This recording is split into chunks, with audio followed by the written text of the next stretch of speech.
Abi Talib radiallahu anhu.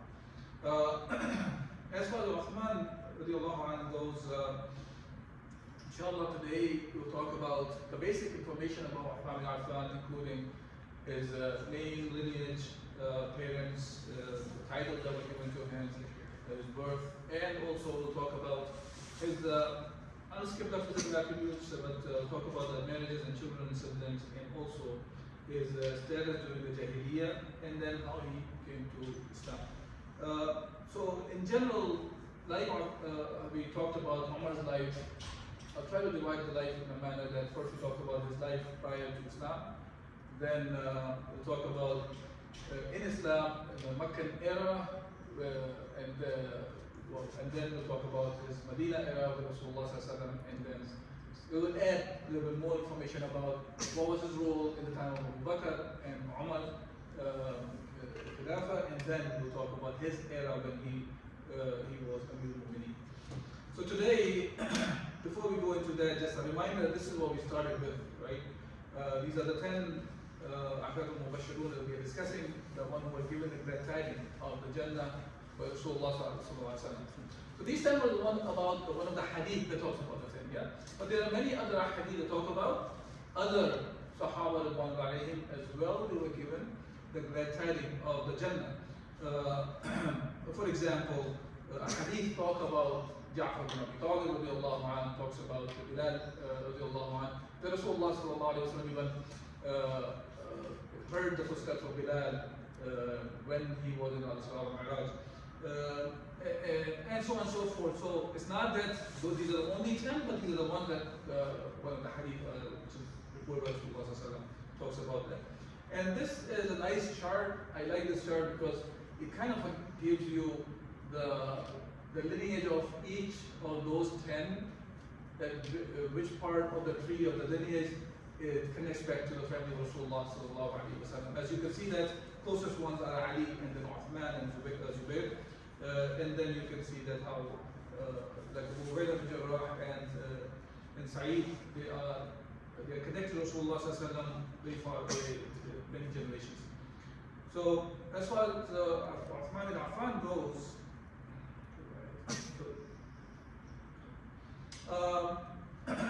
so lineage wise, his name was of course Uthman bin Affan radiallahu anhu. He was, if you look at the chart here, Rasulullah sallallahu alaihi wasallam's father was Abdullah, and Abdullah had a twin sister, and her name was Hakim al-Bayda.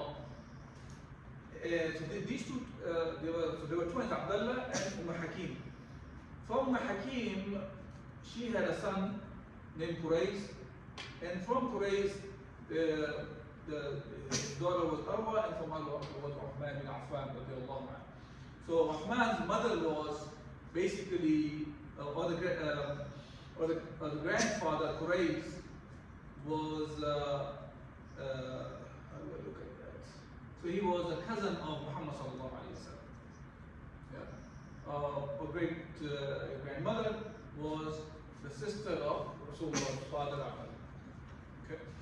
And Uthman bin Affan radiallahu anhu, father Affan, he passed away prior to Rasulullah's prophet.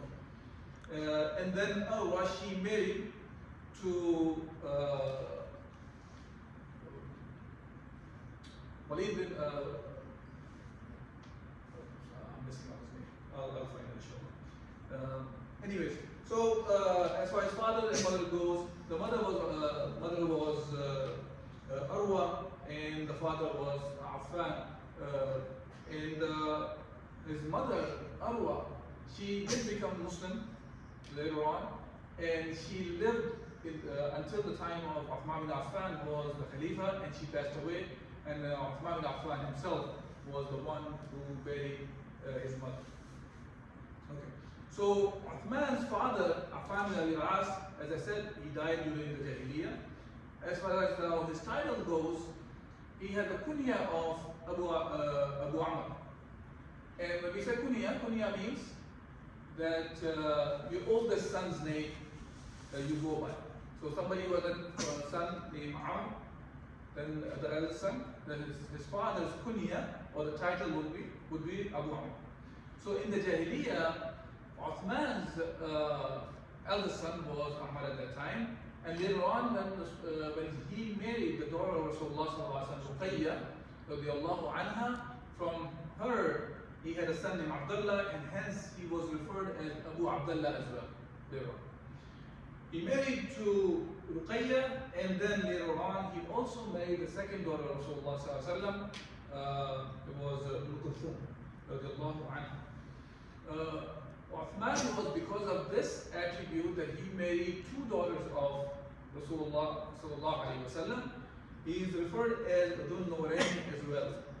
And according to one of the hadith that Ibn Abi Sufra, Muhallab ibn Abi Sufra, he says, he mentions about why Uthman was referred as Dhun Nurayn, or the carrier of two lights. Is because there was never in the known history that any person married two daughters of a prophet.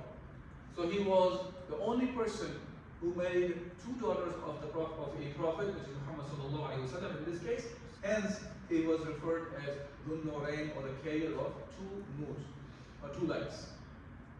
When it comes to the birth, the time he was born was 6 years after the year of elephant.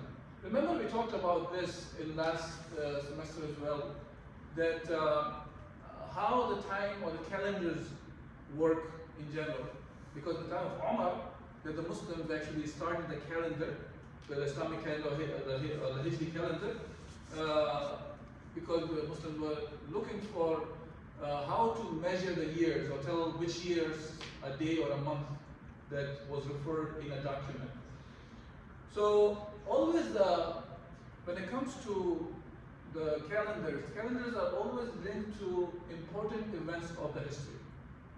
And hence, prior to Islam, prior to the calendar the Muslims came up with, at that time the historic history books would talk about the events which are linked to the important events of Jazirah Arab, for example, or the Arabian Peninsula at that time, if you talk about that area.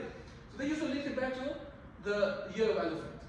Year of elephant had a great significance for them, that they witnessed something, a miracle from Allah subhanahu wa ta'ala, as Allah subhanahu wa ta'ala sent the ababil, the birds who were carrying the stones to destroy the army of Abraham. So that was something Allah actually later on mentioned about that in Surah Al-Fil, that how Allah subhanahu wa ta'ala has Allah subhanahu wa ta'ala defended them, the people of Mecca.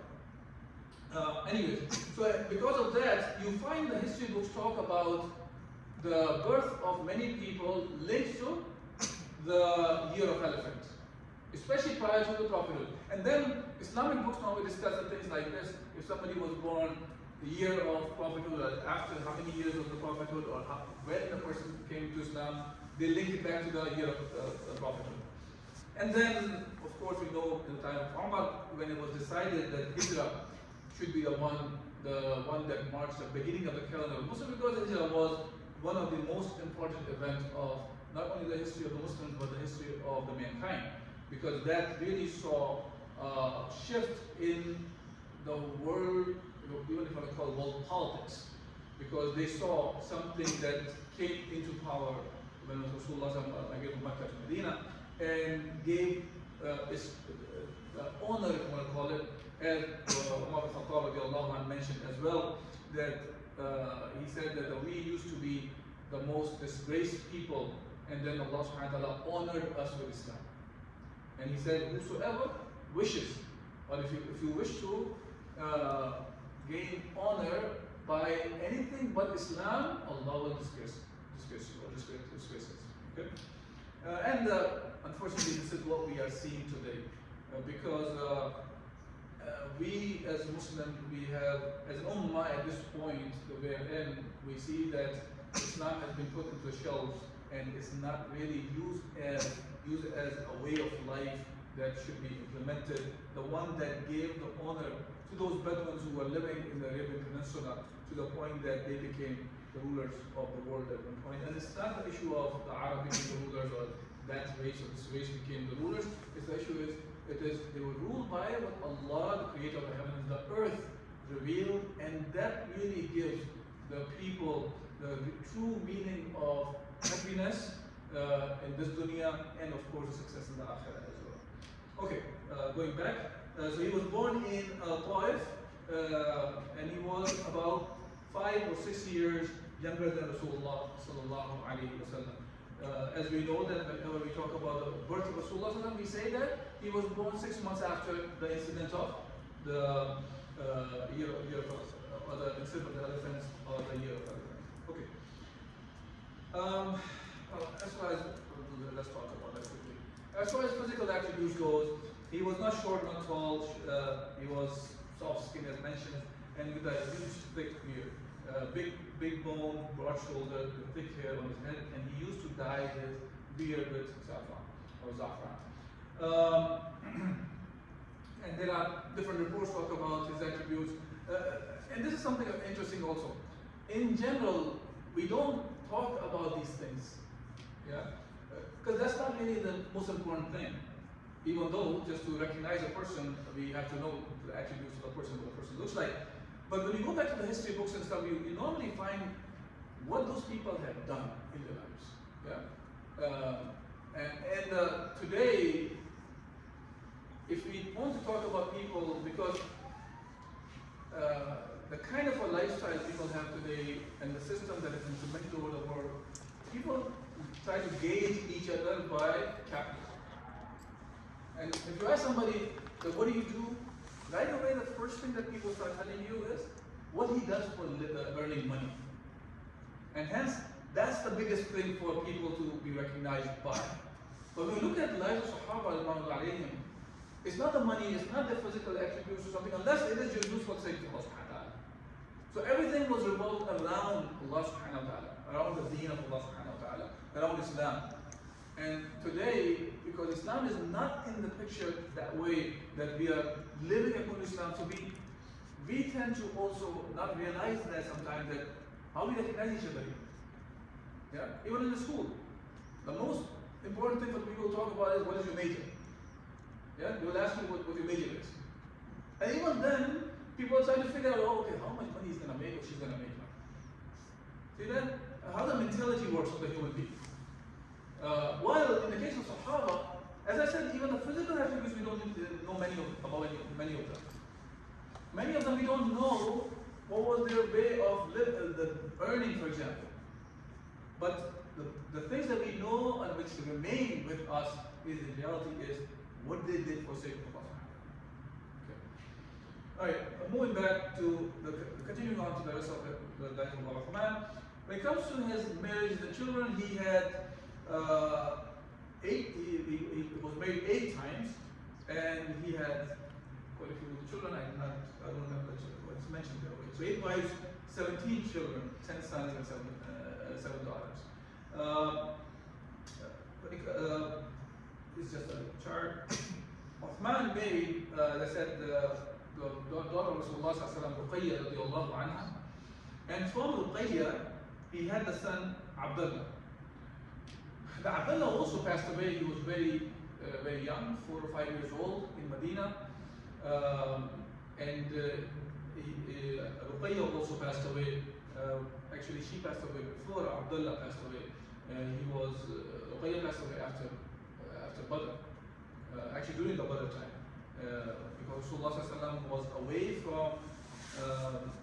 from Medina, and she was sick, and Rasulullah asked Uthman bin Affan to stay behind, okay, to take care of Ruqayya radiallahu anha.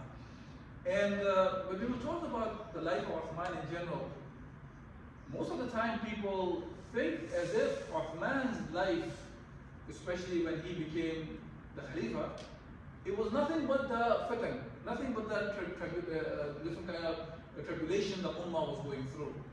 The reality is actually very different than that. And second thing is, many of the people who carry animosities against Uthman bin Affan radiallahu anhu, they accuse him of many lies. And one of them is this, that Uthman did not participate in Badr. And they don't talk about the rest of the story, why he did not participate in Badr. He did not participate in the battle because the daughter of Rasulullah was sick and Rasulullah commanded him to stay behind. Because it was a command of Rasulullah and he was following that command, when the share of the battle of Badr was distributed among the Sahaba, Uthman was given a share by Rasulullah as well, as if he participated in Badr. So we're not talking about that, we're not trying to say that he was there, but the point here is he did not participate because Ruqayya radiallahu anha was sick and she passed away while the Badr was going on, and Rasulullah himself was not able to attend the Salat al-Janaza of Ruqayya radiallahu anha. She was buried before Rasulullah came back from Badr. Then he was married to Kulthum, the daughter of Rasulullah as well, and she also passed away in the life of Rasulullah.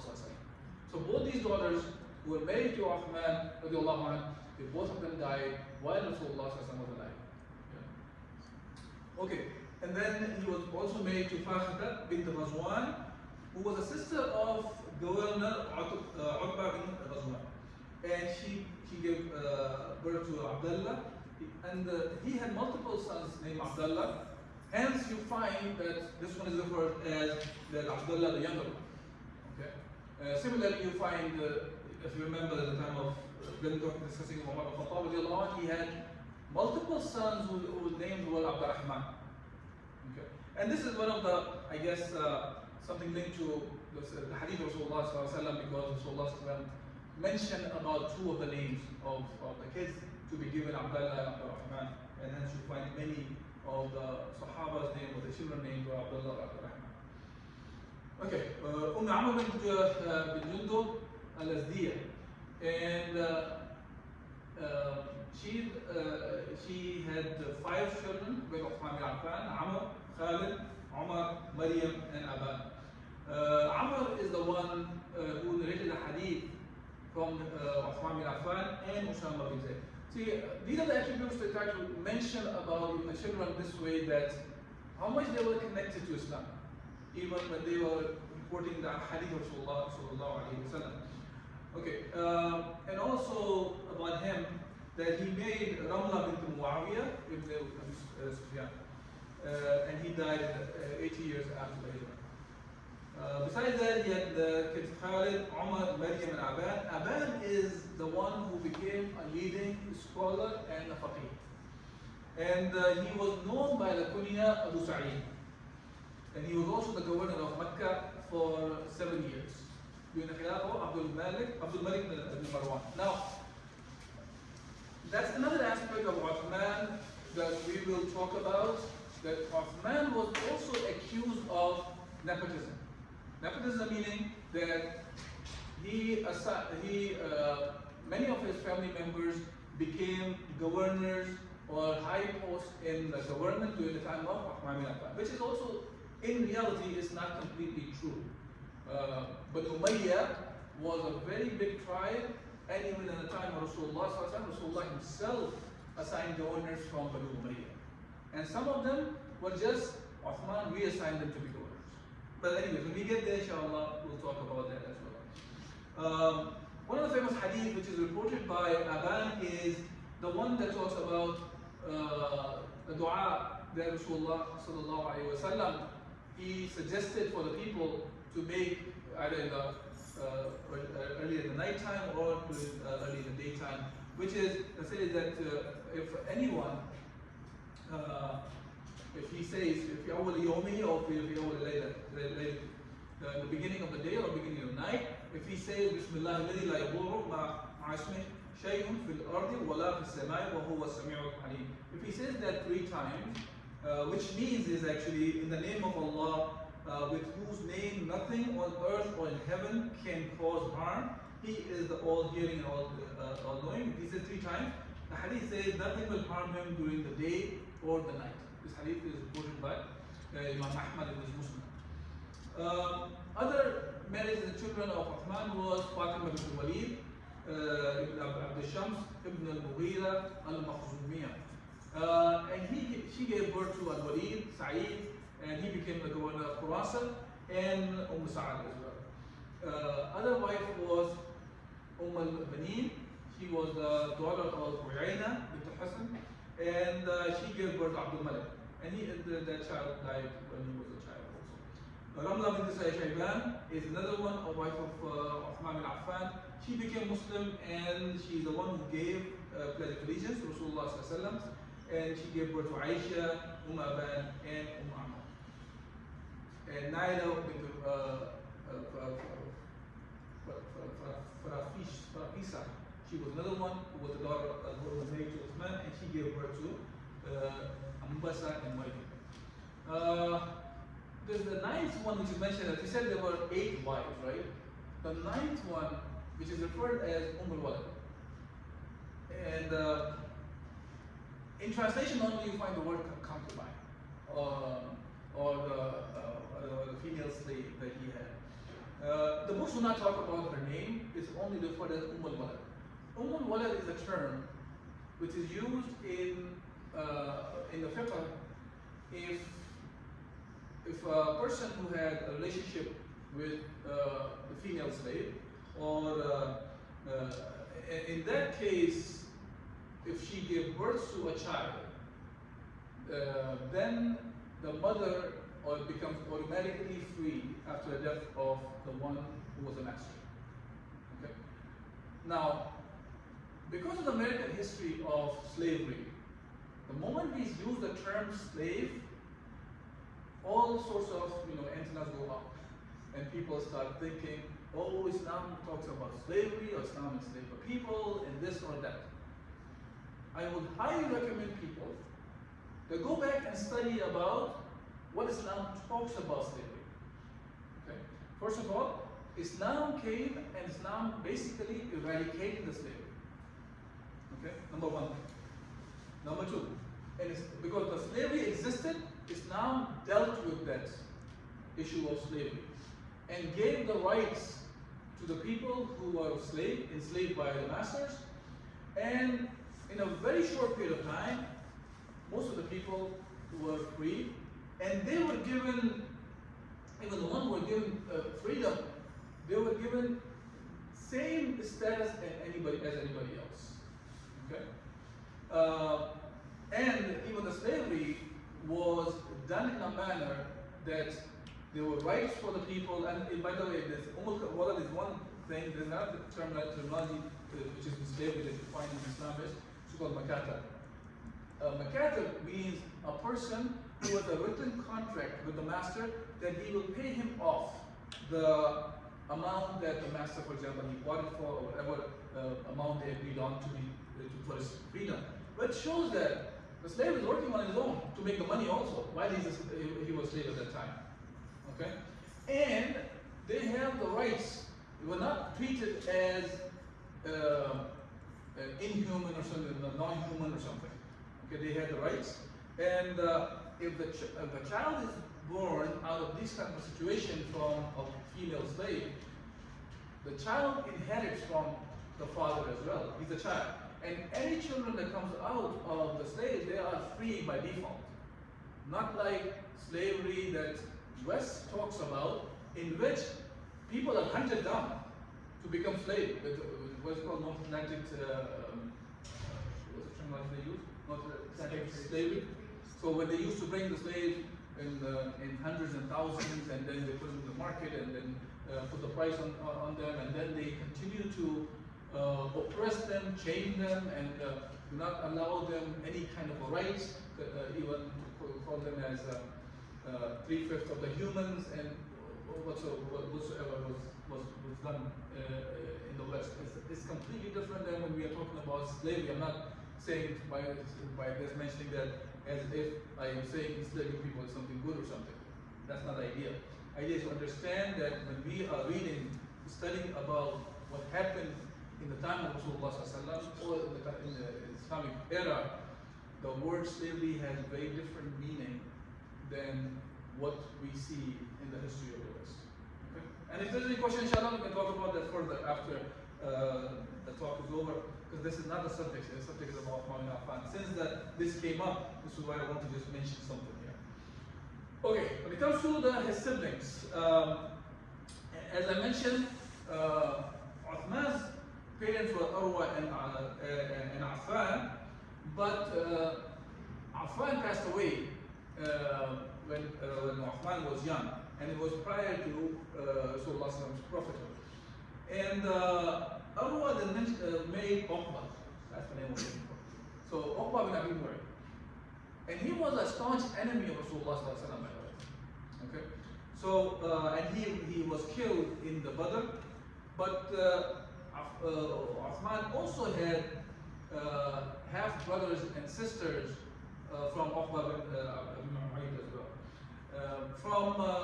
From Urwa, he had some of the siblings, and we'll talk about the details of that. Okay. Amina bint Affan, she was a full sister of Uthman bin Affan, and she used to work as a hairdresser. She married to the freed slave of Hisham ibn Mughira al-Makhzum. And then in one of the Ghazawat, Abdullah bin Jahash captured her husband. So that shows that she was not a Muslim, he was not a Muslim at that time. Okay? And he was captured. And this is Al-Hakim ibn Kaysan. And in Medina, when he came, he became Muslim. He embraced Islam. And he was a good Muslim. And he stayed with Rasulullah until he was a martyr in the battle of Bir al-Ma'muna, which was the beginning of the 4th year of the Hijrah, after the Hijrah. Amina bin Affan, she continued to stay in Makkah. And she became Muslim. She continued to be a mushrika until whenever you read the word conquest or Fath, it refers to Fath Makkah in the history books. In this context, of course. And she became Muslim after that, and she, along with her mother and the rest of the sisters. So many of the sisters and other family members of Uthman bin Affan, they continued to be non-Muslims until Fatah Makkah. You know, when we mention something like this, that family members continue to be non-Muslims, this is a very huge thing, a burden on yourself, that you know that Muhammad is there, and he has mentioned already the people who do not accept the deen that Allah sent to Muhammad, and if they die in the state of kufr. So the final abode is the Jahannam. And that's a painful thing to live with. So here, look at that. Uthman bin Affan, he had to go through this painful life for so long period of time. Because Uthman became Muslim in a very early stage of Islam. He was one of the first Muslims, and we'll talk about that when we get to that point as well. He was one of the very first Muslims. And so it means that Fatah Makkah happened in the 8th year after the Hijrah, so this is 21 years. His sisters and other siblings, they were not Muslim at that time. Anyways, she became Muslim later on, and she became Muslim with Hind bint Utbah, who was the wife of Abu Sufyan.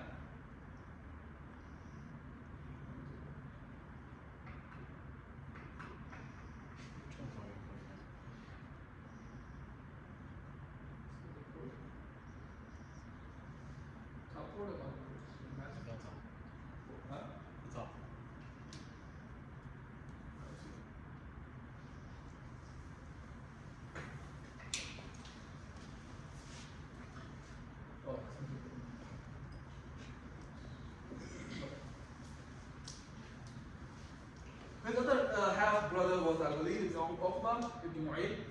Walid ibn Uqba ibn Mu'ayt, as I mentioned that, so his father was Uqba ibn Mu'ayt.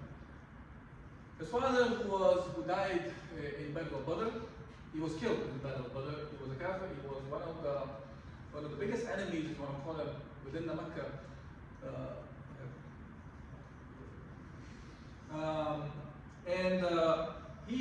He became Muslim after Sulh Hudaybiyah. So, as I mentioned, another one, the sister became Muslim after the conquest of Mecca. He's after Sulh Hudaybiyah. So then you're talking about about 6 years of Hijrah and 13 years of, so 19 years after Uthman bin Affan became Muslim. So he had to go through that long period of time to see his brother continue to be in the state of kufr. Or the stepfather who died as a kafir. Amara ibn Uqba was also half brother. He was also very late in Islam. Khalid ibn Uqba was another brother. Kulthum bint Uqba. She became Muslim in Mecca and migrated and saw allegiance to Rasulullah. So she became Muslim when Uthman was in Mecca. Hakim bint Uqba was another half sister, and Hind bint Uqba was another half sister. So these are the siblings of Uthman bin Affan. Now, when it comes to his status in Jahiliyyah, Uthman bin Affan, radiallahu anhu, he was one of the best people even in the days of Jahiliyyah. As another hadith Rasulullah talks about, that the ones who were best in Jahiliyyah, they continue to be the best in the Islam as well. And he was of a very high status, not only because of wealth. He was one of the wealthiest people of Mecca. He inherited the wealth from his father, and Allah blessed him with more wealth later on. But he was extremely modest and eloquent in speech. People in general, they loved him. He was a very beloved person. Even there was a saying among the Arabs at that time, they used to say, about the mother would say to the child, أحبك والرحمن, حب قريش لعثمان. That Ar-Rahman, by Allah, by Rahman, I love you. And how much he loves you, she's trying to show the love to the child, that I love you as much as Quraysh loved Uthman. So that's like an extreme of a love they refer to as how much Uthman was loved by the Quraysh. So even the mother is saying, I love you as much as Quraysh loved Uthman.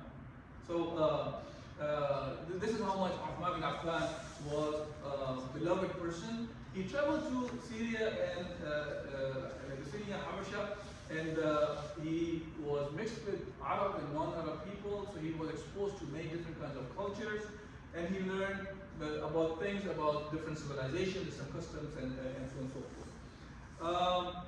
And he took care of the business that was given to him by his father, inherited through his father, and then he became one of the richest people of the Mecca. In the Jahiliyyah society, Uthman was respected for, in general, people were respected for their wealth and for the number of children and brothers they had. And Uthman had all, if you look at him.